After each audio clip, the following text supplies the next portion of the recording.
Entre 6h30 et 9h chaque matin de la semaine, la plupart des accès à Paris sont saturés. Ici, à une dizaine de kilomètres de la capitale, des milliers de voitures sont quasi à l'arrêt. Et ailleurs, c'est le même spectacle désolant.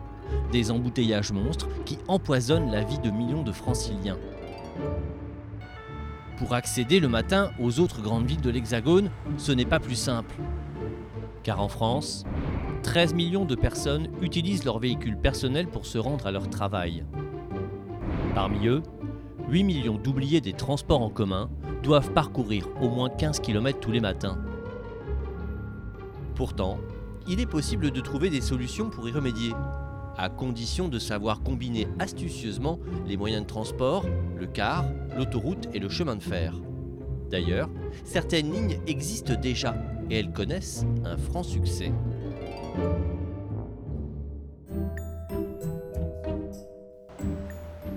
À Longvilliers dans les Yvelines, à 51 km de Paris.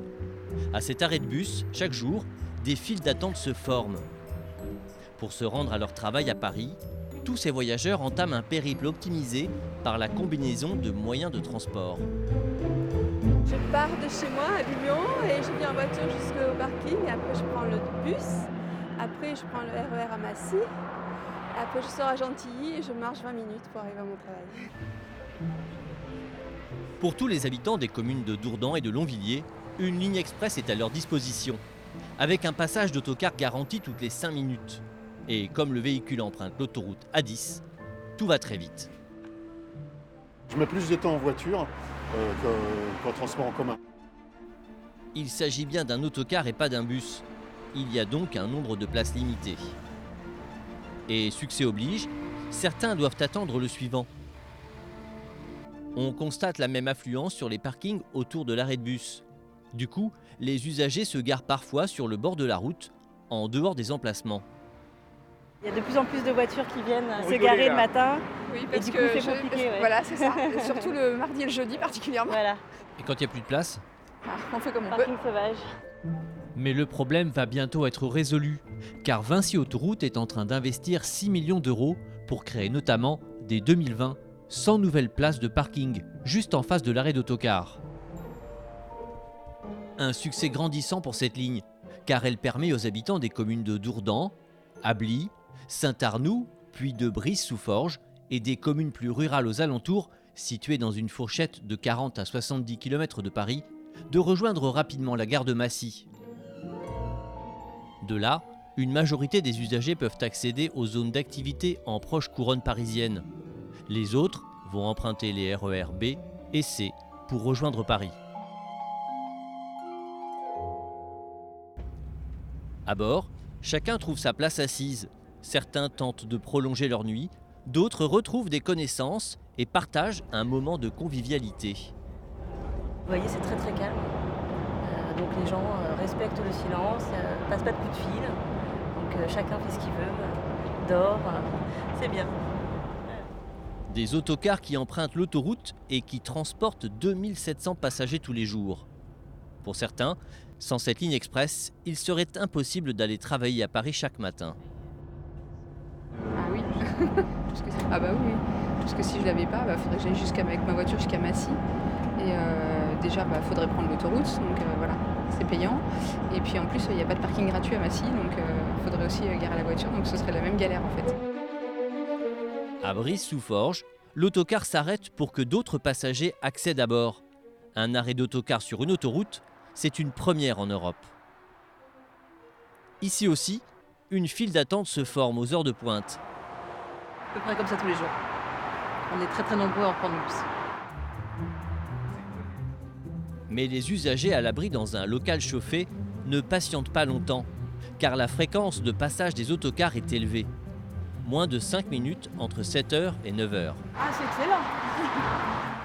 Pour ceux qui l'utilisent chaque jour, cette ligne d'autocar qui emprunte l'autoroute A10 est une aubaine. Avec leur voiture particulière, leur transport quotidien serait trop incertain, trop long et trop coûteux. Si l'économie est réelle, c'est que tous ces franciliens n'ont qu'à payer le pass Navigo, 75 € par mois, dont la moitié est prise en charge par leur employeur. La sécurité est optimale, avec des portes automatiques ouverte seulement à l'arrivée des bus. Aucun risque donc de se retrouver accidentellement sur la voie. Et ce n'est pas tout. La ligne express n'est pas dépendante des embouteillages.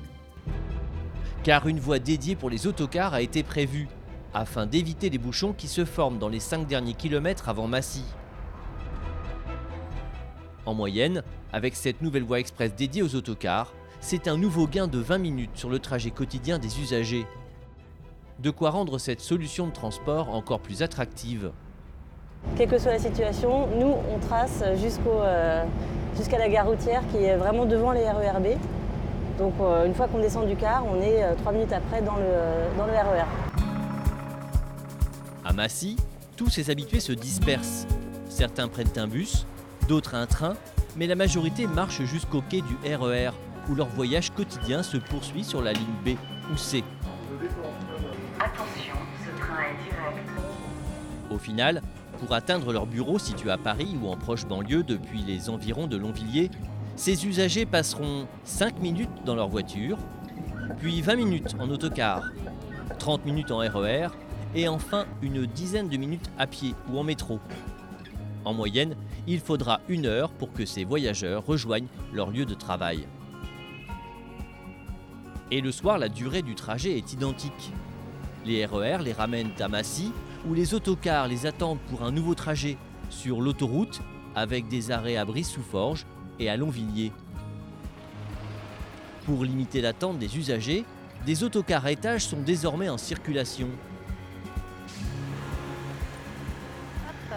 Cette solution facilite la vie aux habitants des zones périurbaines et rurales à plus de 40 km de Paris. Ça vaut le coup de faire tout ce trajet pour se retrouver ici le soir.